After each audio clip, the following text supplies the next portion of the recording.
David era el amado de Dios. Él fue llamado el amado de Dios. Y vamos a ver detalladamente a David y su pecado con Betsabé. Y pienso que usted lo entenderá y se asombrará de la misericordia de Dios más que nunca. Segunda de Samuel 11, verso 1. Y aconteció que en la primavera, en el tiempo cuando los reyes salen a la batalla,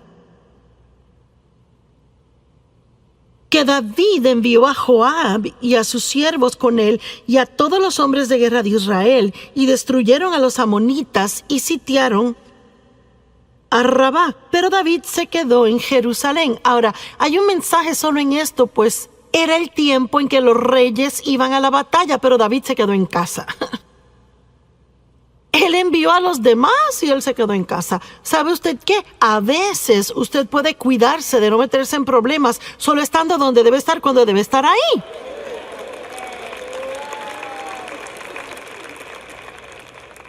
Y si debería estar en la iglesia el domingo en la mañana...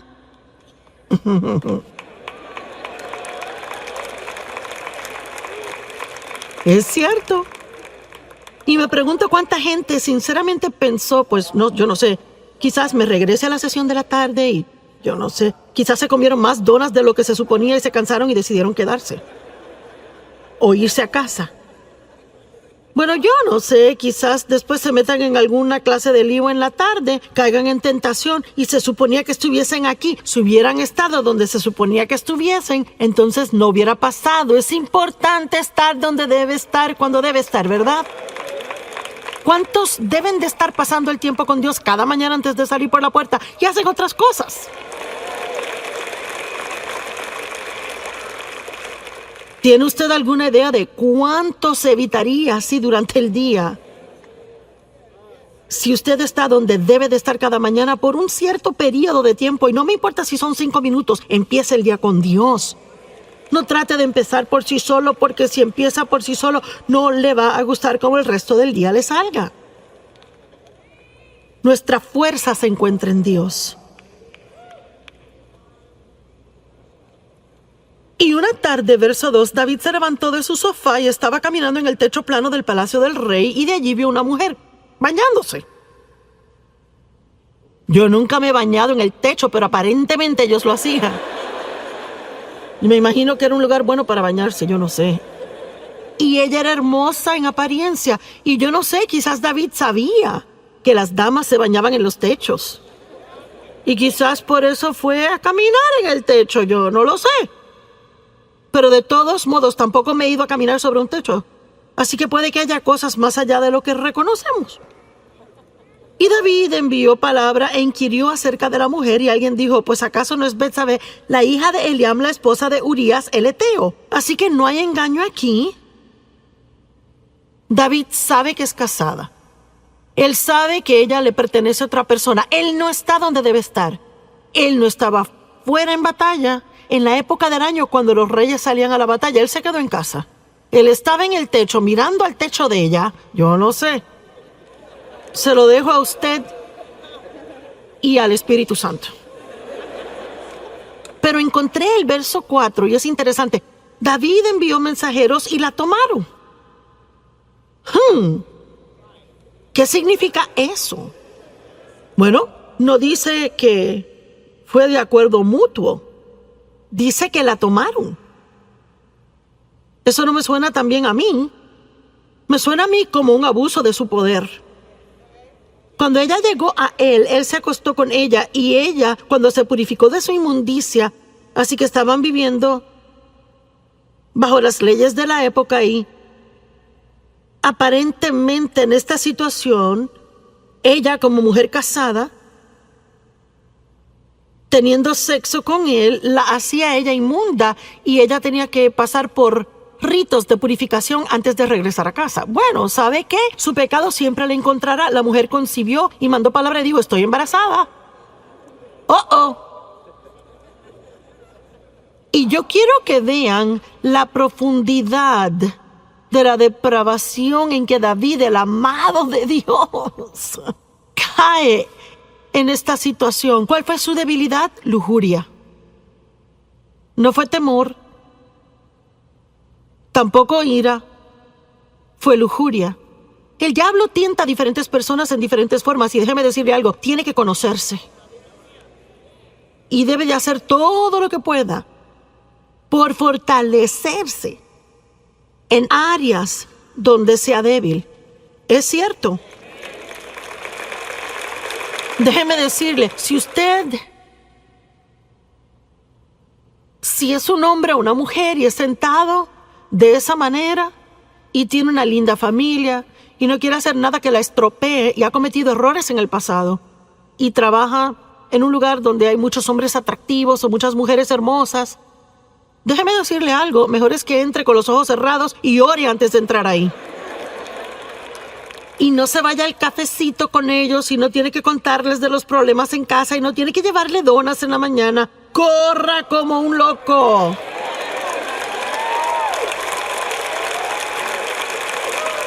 Y pasa, ¿verdad? ¿Cuántas personas dicen cómo terminé aquí? ¿Y cómo pasó esto? Pues poco a poquito. Unas muy diminutas dosis de engaño.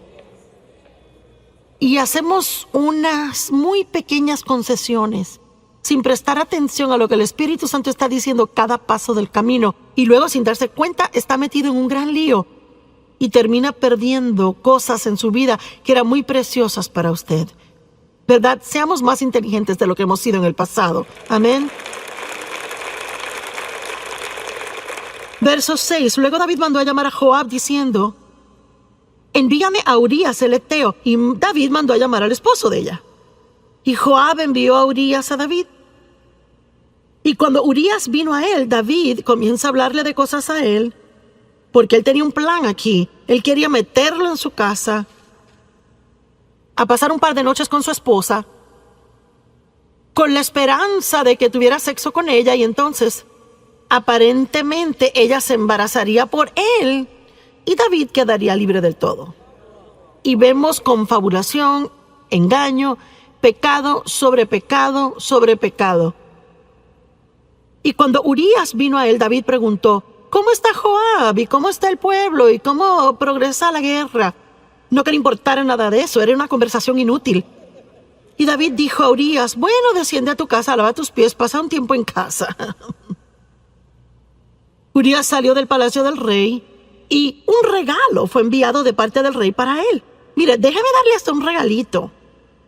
Pero Urías, quien obviamente era un hombre de integridad, de un hombre leal, un hombre de carácter, él durmió a la puerta del palacio del rey con todos los siervos de su señor y no descendía a su casa.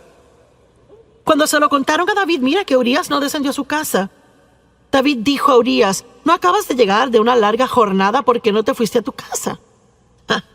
Aquí vemos el carácter de Urías. Urías dijo a David: el arca de Israel y Judá está morando en chozas, refugios temporeros, y mi señor Joab y los siervos de mi señor están acampando en el campo abierto. ¿Debería yo ir a mi casa y comer y beber y acostarme con mi esposa? Por tu vida y la de tu alma, yo no haré esta cosa. En otras palabras, está diciendo: mis hermanos están allá sufriendo. El arca de Dios ha sido capturada. El nombre de Dios es profanado. Yo no puedo irme y disfrutar cuando todos los demás aún tienen dificultades. No lo haré. Verso 2. Entonces David dijo a Urías: bueno, quédate aquí hoy también y mañana te dejaré ir. Y Urías permaneció en Jerusalén ese día y el próximo. Pero David aún no ha terminado. David lo llamó a cenar y comió y bebió con él y así lo emborrachó. ¿Están siguiendo esto? Este es David quien escribió los Salmos. El amado de Dios que todos admiramos. Salmo 23. El Señor es mi pastor, nada me faltará. Por favor. Y él comió y bebió con él y emborrachó a Urías, y en la tarde fue y se acostó en su cama con los siervos de su señor, y aún así no descendió a su casa. Oh, le apuesto que David estaba nervioso. Y ya sabe, en ninguna manera estoy degradando a David. Él era un gran hombre de Dios y sabe, si usted es tentado a tomar lo que digo mal y me quiere escribir una carta, ya sabe. Estoy aquí tratando de probar un punto práctico. de que este hombre era un hombre normal y se hizo un gran hombre de Dios, pero él no era perfecto como hombre. Amén. Y aparentemente, él creyó que Dios era mayor que su mayor error. Y pienso que toma un increíble coraje para en su totalidad hacer algo que usted sabía que no debía hacer. Se defraudó a sí mismo tanto y defraudó a otras personas, hirió a otras personas y aún dirá: me levantaré y volveré a mi padre y él me sanará y me restaurará una vez más. ¿Qué hizo el hijo pródigo? Él tuvo una vida tan mala que él vivía con los cerdos. Malgastó toda la fortuna de su padre y la Biblia dice que volvió en sí. Yo no sé, quizás alguien me está escuchando ahora mismo, quizás está viendo por televisión desde el sofá o reclinado. Y una vez dije al predicar, dije: hey, tú acostado en tu reclinadora tomándote esa cerveza. Y tenemos este testimonio. Un hombre joven de 20 años estaba haciendo eso. Había estado en una racha de drogas por mucho tiempo y él dijo: cuando usted dijo eso me asustó tanto. Él dijo: me sentí sobrio y acepté a Cristo.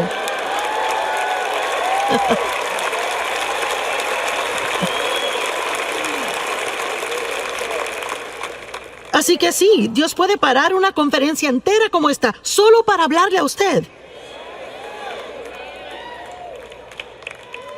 Y dejarle saber que no es demasiado tarde, que puede tomar una buena decisión ahora mismo y empezar a deshacer los efectos de todas las malas decisiones que tomó en el pasado.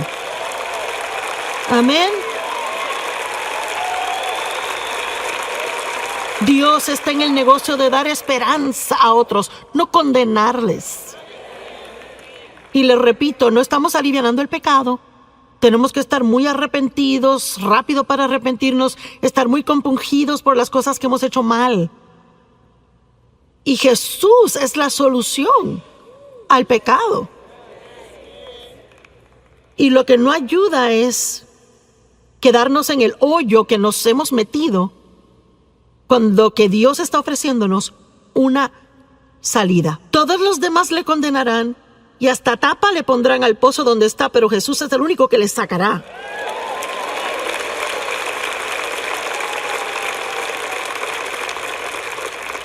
Y él escribió, David escribió una carta a Joab y la envió con Urías. Escribió en su carta, verso 15: pon a Urías en la fila de enfrente, la batalla recia, y déjalo ahí a fin de que sea herido y muera. ¡Guau! Y sabe, he leído esta historia de David una y otra vez y es que nunca lo leí despacio como para ver esto bien y poder ver cuán asombroso Dios es y cuán misericordioso Él es. Y luego pasó todo un año y no se arrepintió.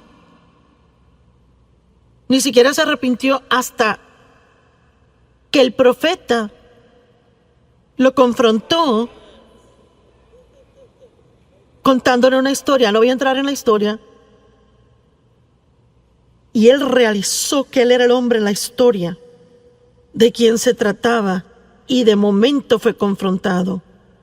Y sabe, a veces podemos pecar terriblemente y podemos engañarnos tanto, podemos estar bajo tantas capas de excusas, ¿verdad? Y ya no encaramos lo que anda mal. Y quizás usted necesita hacer eso hoy. Quizás debe de dejar de poner excusas. Quizás debe dejar de culpar a otros. Y debe simplemente ver cara a cara la fealdad de lo que ha hecho. Pero eso no es algo malo, eso es algo bueno. Porque ese es un lugar de nuevos comienzos.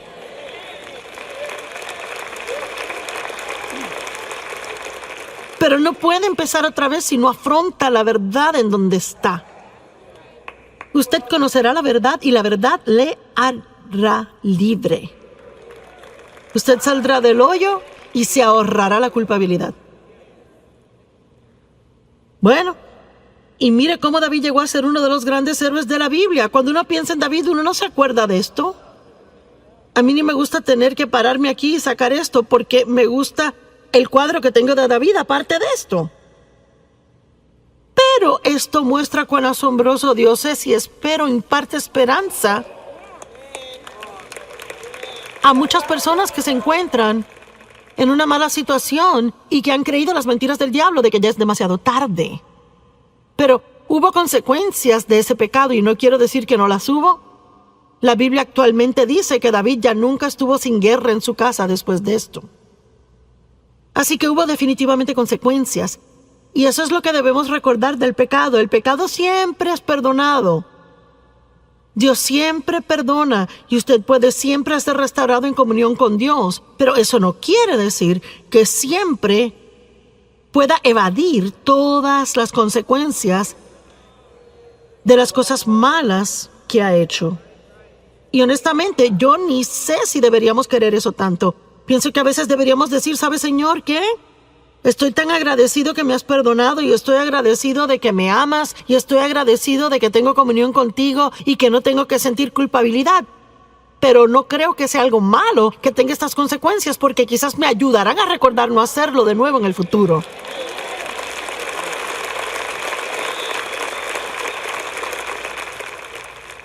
La Biblia dice en Proverbios que si su siervo no siente las consecuencias de su maldad, él lo hará otra vez. Por eso no se puede criar hijos y nunca permitir consecuencias por algo que hicieron mal y esperar que se comporten solo porque uno les dice.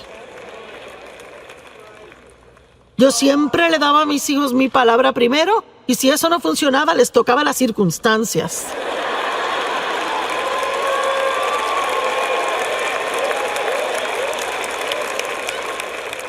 Y déjeme decirle algo, así es que Dios es con nosotros. Siempre nos da su palabra primero. Hace todo lo que posiblemente puede para que su palabra esté en nosotros y para estar de acuerdo con Él y para hacer cosas a su manera. Pero si no las hacemos, Él nos ama tanto que toca nuestras circunstancias.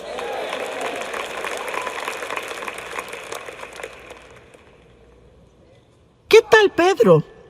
Vaya. Pedro, su debilidad era el temor. Moisés se enojó. David tuvo lujuria, Pedro temor.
Pedro negó a Cristo 3 veces.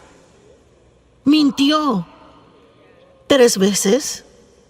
Y luego se convirtió en uno de los más grandes apóstoles en la Biblia. Y un hombre respetado. Y escuchamos sus enseñanzas. Leemos sus escritos. Dios lo usó en gran manera. Lucas 22:54. Y le atraparon y llevaron a él trayéndole a la casa del sumo sacerdote y Pedro le seguía en la distancia. Bueno, esas palabras en la distancia ya nos muestran un problema. Vaya, en cuanto hubo problemas, Pedro se echaba para atrás y seguía con distancia. No quería que nadie supiera que él conocía a Jesús. Hey, usted tiene que ser cuidadoso al estar en el mundo y tratar de seguir a Jesús de lejos. Vamos, hay un mensaje aquí para alguien. Uno va a la iglesia domingo en la mañana y es bien cristiano y cuando está con amigos cristianos. Pero, ¿qué durante la semana en el trabajo? Con sus amigos no cristianos. ¿Cómo se comporta cuando está sentado a la mesa del almuerzo y alguien quiere hacer un chiste sucio? Vea. O cómo se comporta si se encuentra en la mesa comiendo en medio de un montón de chisme de la oficina. Bueno, yo ni voy a tocar eso, sigo. Usted sabe de lo que hablo, ¿verdad? Entonces podemos comenzar a seguir a Jesús a distancia. No queremos vernos religiosos.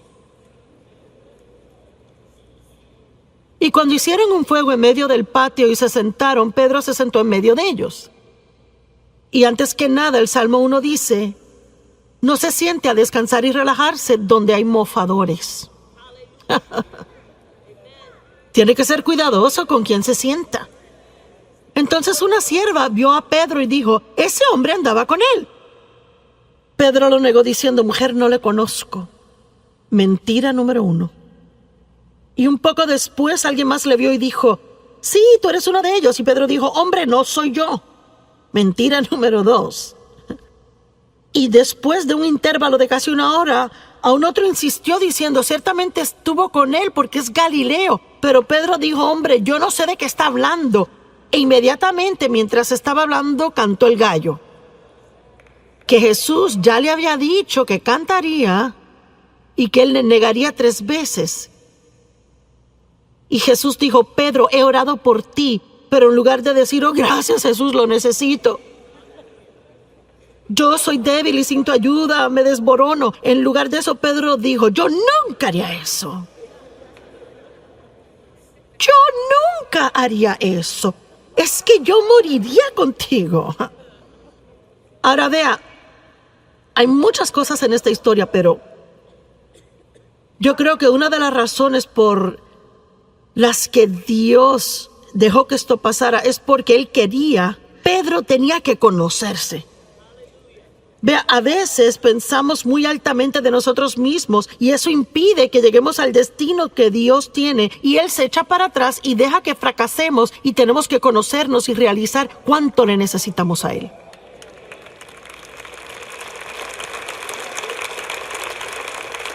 ¿Están aún conmigo? No se están perdiendo, ¿verdad?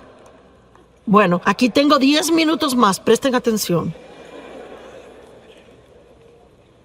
Y 3 veces él miente, el gallo cantó. Ahora vea el verso 61. Y el Señor se volteó y miró a Pedro. Hombre, ¿puede imaginarse por un momento esa mirada?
¿Sabe? Es como la mirada de su madre,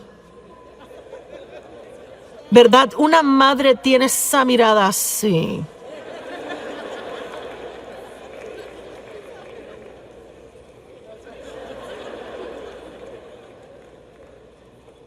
Pero yo no creo que Jesús miró a Pedro con una mirada de ira. Yo pienso que la mirada en sus ojos probablemente era triste, de convicción, pero también amorosa. Y Pedro hizo lo correcto. Él salió y lloró amargamente. ¿Y sabe qué? Él inmediatamente, profundamente se arrepintió por su pecado y por su error. Y es realmente todo lo que Dios busca.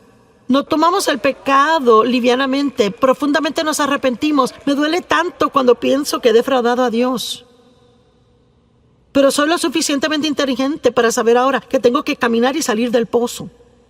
Yo tengo que brincar por encima de la culpabilidad porque hay mucho en jaque para yo quedarme en ese hoyo por días.